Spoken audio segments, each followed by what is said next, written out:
40대 초반 어느 날 문득 불안감이 엄습했다. 13년 동안 겨우 모은 자산이 더 이상 안락한 노후를 보장해 줄 것 같지 않다는 생각이 들기 시작한 거다. 그때부터 나는 더 많은 돈을 벌어야 한다는 강박에 사로잡혔다. 물론 내가 가진 것들은 작은 월급과 자산에 불과했다. 그래서 누구나 부자 되기를 꿈꾸는 바로 그 방법, 부동산에 투자하기로 결심했다. 하지만 그 선택이 내 인생을 송두리째 바꾸어 놓을 줄은 몰랐다. 그때 나는 영끌이라는 단어를 처음으로 경험했다. 모든 것을 끌어모아서 부동산에 투자하는 이 방법은 내가 가진 자산을 단 몇 개월 만에 모두 잃을 수 있는 위험한 게임이었다. 그러나 그때는 그것이 대박의 기회처럼 보였고 잘못된 결정을 내리게 된 것이다. 지금 돌아보면 그 선택이 얼마나 잘못된 것이었는지, 그리고 그 선택이 가져온 결과는 어떤 일이었는지 조금 더 냉철하게 생각할 수 있게 되었다. 1. 과도한 자금 투입 영끌 투자. 우리는 흔히 영끌이라고 부르는 영혼까지 끌어모은 자산 투자를 통해 부동산에 뛰어드는 것을 가끔 듣는다. 나 역시 그런 선택을 했다. 아마 지금 생각해보면 내가 가지고 있는 자산을 다 끌어모은 것은 너무나 큰 위험을 감수한 것이었다. 당시 부동산 시장은 뜨겁고 모두가 집값이 오를 것이라는 예측을 내놓고 있었다. 나도 그 말을 믿었고 나는 대출을 끼고 가족의 돈까지 모아 투자에 나섰다. 하지만 그 선택이 얼마나 위험했는지는 투자 후 2개월 만에 깨닫게 되었다. 집값은 내 예상과는 다르게 급락했다. 더 이상 되돌릴 수 없었다. 대출금을 갚을 수 없었고 집을 팔아도 대출 이자와 원금을 갚기에 부족했다. 한때 단기 고수익을 꿈꾸던 내게 찾아온 것은 단기 파산이었다. 사례 1. 부동산 투자의 실패. 30대 후반의 어씨. 어씨는 30대 후반에 접어든 시점에서 주거지 마련을 위해 부동산에 투자를 했다. 그 당시 시세가 오르고 있다는 정보에 힘입어 어씨는 1억 5천만 원을 대출로 빌려 시내 중심의 아파트를 매입했다. 당시에는 사람들이 지금 사야 돈을 벌 수 있다며 부동산 시장의 상승을 믿었다. 하지만 2년 뒤 아파트 가격은 반토막이 나고 말았다. 그 결과 어씨는 대출금과 이자를 갚을 길이 없어졌다.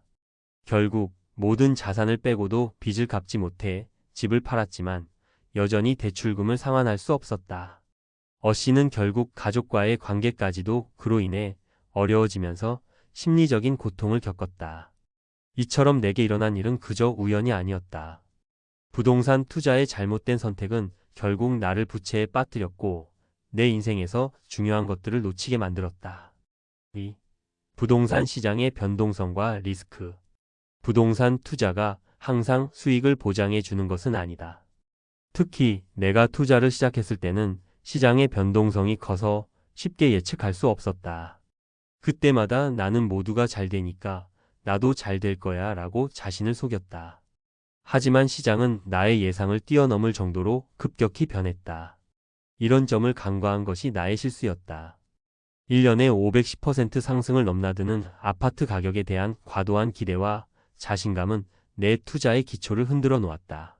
그 결과 내가 투자한 아파트의 가격은 단 몇 개월 만에 예측과 완전히 달라졌고 그때부터 나는 돈을 잃기 시작했다.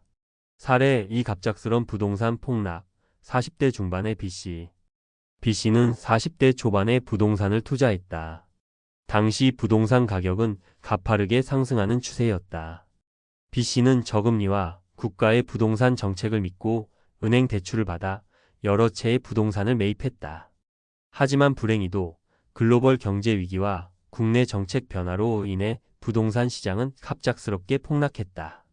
집값은 이전보다 30% 가까이 떨어졌고 B씨는 대출을 갚지 못해 압박을 받았다. 그 결과 B씨는 부동산 투자에서 얻었던 이익을 모두 상쇄하고 심지어 갚아야 할 빚만 남게 되었다. 이와 같은 일이 나에게도 일어날 수 있다는 사실을 깨닫게 되었다. 나 역시 시장의 변동성을 무시하고 무리하게 자산을 확장하려 했던 점이 문제였다. 3. 재정 관리와 리스크 관리의 중요성. 이 모든 사건을 통해 얻은 교훈은 결국 재정 관리와 리스크 관리의 중요성이다. 아무리 기회가 있어 보여도 그 기회가 끝나고 나면 내가 감당할 수 있는 리스크인지 확실하게 생각해 봐야 한다는 것이다. 대출을 통해 얻은 자산이 일시적으로 늘어날 수 있지만 그 대출을 상환할 능력이 없다면 나는 결국 그 자산을 모두 잃을 것이다. 사례 3. 대출을 상환하지 못한 C씨의 이야기. C씨는 부동산에 뛰어들면서 대출을 무리하게 받았다. 그리고 상환 계획을 세운 후 급격히 변동하는 금리에 의해 이자, 부담이 급증했다. 특히 원금 상환 부분에서 어려움을 겪으면서 대출금을 갚을 수 없었고 결국 부동산을 팔게 되었다. 그러나 집값 하락으로 인해 부동산을 팔아도 남은 빚을 갚을 수 없었다. C씨는 결국 은퇴 후에도 매달 갚아야 하는 빚에 시달리며 재정적인 위기를 맞이했다. 이처럼 잘못된 재정 계획과 리스크 관리는 단기간에 심각한 재정적 문제를 초래할 수 있다는 사실을 몸소 겪었다. 결론. 내가 겪은 일은 사실 누구에게나 일어날 수 있는 일이다. 영끌로 대출을 받아 부동산에 투자하는 것은 매력적일 수 있지만 그 이면에 숨어 있는 위험성을 정확히 인식해야 한다. 자산을 모은 만큼 그에 맞는 리스크를 감수할 수 있어야 하며 그에 따른 책임을 져야 한다. 부동산은 분명히 매력적인 투자처일 수 있지만 무리한 투자로 인해 한순간에 모든 것을 잃을 수 있다는 사실을 잊지 말아야 한다. 중요한 것은 항상 신중하게 결정하고 리스크를 관리하는 것이다. 이제 나는 그런 실수를 반복하지 않기 위해 투자에 대한 접근 방식을 완전히 바꾸었고 그 과정에서 얻은 교훈을 잊지 않기로 했다. 영끌 부동산 투자, 그 끝은 빚더미와 후회 전문가 칼럼. 부동산 투자는 많은 사람들이 꿈꾸는 부자 되는 길로 여깁니다.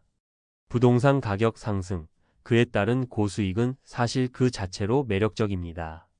하지만 그 매력에 이끌려 무리한 결정을 내리면 그 끝이 얼마나 비극적일 수 있는지 아는 사람은 그리 많지 않습니다. 오늘은 그 이야기를 해보고자 합니다. 제가 최근에 만난 한 분, 40대 중반의 한 남성, 그리고 그가 겪은 영끌 부동산 투자 실패 사례를 중심으로 부동산 투자가 왜 위험한 선택이 될 수 있는지, 그리고 그로부터 배워야 할 점들을 함께 살펴보겠습니다. 영끌 그 달콤한 유혹. 영끌이라는 단어, 이미 많은 사람들이 익숙하게 사용하고 있습니다. 영혼까지 끌어모은다는 의미를 가진 이 단어는 최근 몇 년간 부동산 시장에서 자주 등장한 표현입니다. 말 그대로 집을 사기 위해서 대출을 끌어다 쓰고 가족의 자산까지 동원하는 방식입니다. 사람들이 왜 이런 위험한 선택을 하는 걸까요? 그 이유는 간단합니다. 바로 부동산의 안전성과 급등하는 집값이라는 두 가지 큰 유혹 때문입니다. 부동산은 기본적으로 값이 올라갈 것이라는 믿음에 의해 움직입니다. 그리고 실제로 과거 10년간 많은 사람들이 부동산은 안전한 투자처라고 믿고 그 믿음에 따라 돈을 투자했죠. 특히 정부의 저금리 정책과 함께 대출금리가 낮은 시기에 사람들은 지금 사지 않으면 나중에 더 비싸진다는 생각에 부동산 투자를 결심하게 됩니다. 그때가 바로 영끌을 할 때입니다. 그러나 문제는 바로 이때입니다. 사람들이 부동산을 투기적으로 생각하기 시작하면서 가격이 오를 것이라는 확신을 가지고 집을 사기 시작합니다. 이 확신은 결국 자기 최면처럼 작용합니다. 이 집을 사면 내 인생이 바뀔 거야, 부자가 될 거야 라는 생각으로 돈을 쓰기 시작하고 그 끝은 말 그대로 빚더미에 앉게 되는 것입니다. 실제 사례 40대 중반의 투자 실패. 이번에 제가 만난 한 남성은 40대 중반에 접어들면서 인생의 마지막 기회를 잡아야겠다고 생각했습니다. 그는 자산을 모은다고 매달 열심히 일하고 저축을 했지만 그 돈은 노후를 대비하기에는 턱없이 부족하다고 생각했습니다. 그래서 그가 선택한 것은 바로 부동산 투자였죠. 그는 부동산 전문가의 조언을 받아 서울의 한 재개발 지역에 아파트를 사기로 결심했습니다. 당시 그는 대출을 최대한으로 이용했고 추가로 가족의 도움까지 받았습니다. 그때 그는 지금이 기회다. 집값이 계속 오를 테니 내가 사면 반드시 수익을 낼 것이다 라고 믿었죠. 이 믿음이 그를 영끌의 길로 이끌었고 그렇게 큰 대출을 끼고 부동산에 투자하게 되었습니다. 하지만 결과는 어떻게 되었을까요? 불과 몇 개월 후 그의 투자한 아파트의 시세는 급격히 떨어졌습니다. 당시 정부는 부동산 시장을 안정시키기 위해 여러 가지 규제를 발표했고 이에 따라 아파트 가격은 급락했습니다. 그가 샀던 아파트는 6개월 만에 가격이 20% 가까이 떨어졌고 결국 그는 큰 손실을 보고 말았습니다. 대출금 이자만 갚아도 고통스러운 상황이 되었고 집을 팔아도 대출금의 절반도 갚을 수 없는 상황에 직면했습니다. 결국 그는 대출금 상환에 어려움을 겪고 집을 팔았지만 결국 빚만 남게 되었습니다. 부동산 투자 실패의 원인. 이 사례를 통해 우리는 부동산 투자 실패의 주요 원인을 찾아볼 수 있습니다. 첫 번째는 바로 과도한 대출 의존입니다. 부동산 시장의 특성상 집값이 일시적으로 떨어질 수 있다는 위험을 간과한 채 대출을 끌어모아서 집을 샀다는 점에서 큰 실수가 있었습니다. 대출은 빚을 진다는 것을 의미합니다. 특히 대출금 상환 능력이 부족한 상황에서 투자하는 것은 큰 위험을 감수하는 것입니다. 부동산 시장은 예측할 수 없는 변동성이 크기 때문에 한번 가격이 하락하면 회복되기까지 시간이 오래 걸릴 수 있습니다. 과도한 대출 의존은 결국 그를 빚더미에 빠지게 만든 결정적인 원인 중 하나였습니다. 두 번째는 부동산 시장의 변동성을 간과한 점입니다. 많은 사람들이 부동산을 안전한 투자처로 생각하지만 그 본질은 다른 자산들과 마찬가지로 변동성이 존재하는 시장입니다. 예를 들어 글로벌 경제 불안정성, 금리 인상, 정부의 부동산 규제 정책 등은 모두 부동산 시장에 큰 영향을 미칩니다. 특히 정책적인 변화가 크면 크기일수록 부동산 시장의 불확실성이 커지기 때문에 이러한 변동성을 잘 파악하지 못한 채 투자하는 것은 매우 위험합니다. 집값이 계속 오를 것이라고 믿고 영끌 투자를 한 결과 예상치 못한 가격 하락을 경험하게 되었습니다. 세 번째는 투자에 대한 충분한 이해 부족입니다. 그는 전문가의 조언을 듣고 투자했지만 그 전문가의 조언을 과신한 나머지 스스로의 판단 없이 결정을 내렸습니다. 투자란 남이 하라고 해서 하는 것이 아니라 충분한 이해와 분석을 바탕으로 해야 하는 일입니다. 단기적인 수익에 집착하여 결국 리스크를 제대로 파악하지 못한 결과는 실패로 이어질 수밖에 없었습니다. 부동산 투자에서 반드시 알아야 할 점. 리스크 분산. 부동산은 확실한 자산이지만 모든 자산을 부동산에 집중하는 것은 위험합니다. 금융자산, 주식 등 다양한 자산군에 분산 투자하는 것이 중요합니다. 자산 관리 능력. 대출을 이용한 투자에는 반드시 상환 계획이 있어야 합니다. 대출금 상환 능력을 미리 계산하고 그에 맞는 범위 내에서 투자하는 것이 중요합니다. 시장 변동성. 2. 부동산 시장은 외부 경제와 정치적 환경에 따라 큰 영향을 받습니다. 정부 정책, 금리, 해외 경제 등 다양한 요소들이 부동산 시장에 영향을 미치므로 이를 분석하고 적절히 대응할 수 있어야 합니다.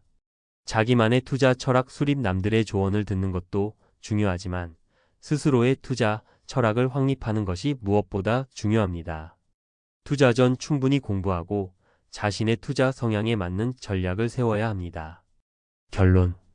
영끌 부동산 투자. 그 유혹에 빠지기 쉽지만 그 끝은 결코 달콤하지 않습니다. 무리한 투자와 대출 의존은 결국 빚더미에 빠지게 만들고 많은 사람들의 인생을 송두리째 바꾸어 놓을 수 있습니다. 부동산은 매력적인 투자처일 수 있지만 그만큼 리스크도 존재합니다. 적절한 리스크 관리와 분산 투자가 무엇보다 중요합니다. 투자를 고민할 때 감정에 치우치지 말고 철저하게 분석하고 자신의 재정적 여유에 맞는 결정을 내려야 할 것입니다. 투자에서 중요한 것은 이익을 보는 것도 중요하지만 손실을 막는 것도 중요하다는 점을 기억해야 합니다.